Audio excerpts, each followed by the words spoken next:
12 ফেব্রুয়ারির নির্বাচনকে অন্তর্ভুক্তিমূলক বলা যায় না উল্লেখ করে গণভোটের ফলাফলের গ্রহণযোগ্যতা নিয়ে প্রশ্ন উঠতে পারে এমন শঙ্কা প্রকাশ করেছে Centre for Policy Dialogue CPD.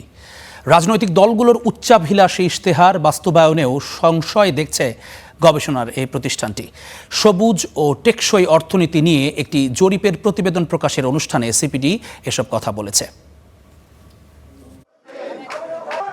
চারদিকে বইছে নির্বাচনের হাওয়া, চলছে প্রচারণা। ভোটারদের নিজেদের পক্ষে টানতে রাজনৈতিক দলগুলো দিচ্ছে নানা প্রতিশ্রুতির ইশতেহার। নির্বাচন পরবর্তী এসব প্রতিশ্রুতি বাস্তবায়ন নিয়ে সন্দেহ প্রকাশ করেছে বেসরকারি গবেষণা প্রতিষ্ঠান সিপিডি। এছাড়া এসব উচ্চাভিলাষী পরিকল্পনা বাস্তবায়নের অর্থায়ন নিয়েও আছে সংশয়। শনিবার সকালে নির্বাচনী এলাকায় সবুজ টেকসই অর্থনীতির চালচিত্র ও প্রত্যাশা, প্রার্থী ও ভোটার জরিপের ফলাফল শীর্ষক মিডিয়া ব্রিফিং অনুষ্ঠানে এসব উঠে আসে। সকলে অনেক বড় বড় প্রত্যাশা ঘোষণা করেছেন, কিন্তু কোন জায়গা থেকে এই অর্থায়নটি হবে এবং যে ধরনের অর্থায়ন দুর্বলতায় এই সরকার রেখে যাচ্ছেন অন্তর্বর্তী সরকার, তাতে করে এই নতুন অর্থায়ন কোথা থেকে হবে, এটি কিন্তু একটা বড় চ্যালেঞ্জ। শুধু একটাই ভালো দিক আমরা দেখতে পাচ্ছি, কেউ আর মেগা প্রকল্পের ঘোষণা দেন নাই অতটা। এ সময় সিপিডির গবেষণা পরিচালক গোলাম মোয়াজ্জেম বলেন, আগের সরকারের ধারাবাহিকতায় বর্তমান অন্তর্বর্তী সরকারও ভঙ্গুর অর্থনীতি রেখে যাচ্ছে। তাই নতুন সরকারকে ব্যাংকসহ অর্থনীতি পুনর্গঠনে বড় ধরনের সংস্কার করতে হবে।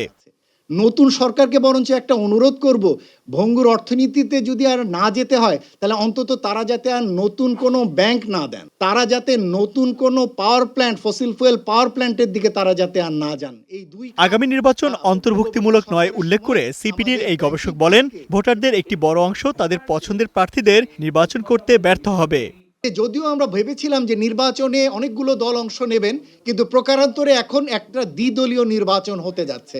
একটা বড় অংশের ভোটার এবার আসলে তাদের ভোট দেবার ক্ষেত্রে তাদের যে প্রার্থী চয়েস করার সুযোগ, সেটা কিছুটা হলেও তারা ক্ষুণ্ণ হবে সেই জায়গাটিতে।